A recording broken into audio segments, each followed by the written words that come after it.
மானிடராயினும் குருடு செவிடு pad நீங்கி பிறத்தலரிது.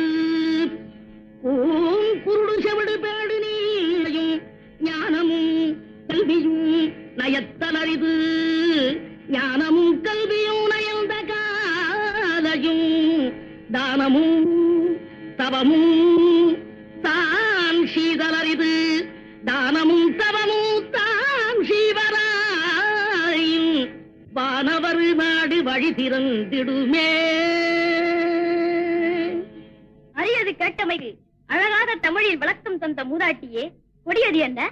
கொடியது கேட்கும் வடிவடிவேலாய் கொடிது கொடிது வறுமை கொடிது அதனினும் கொடிது இளமையில் வறுமை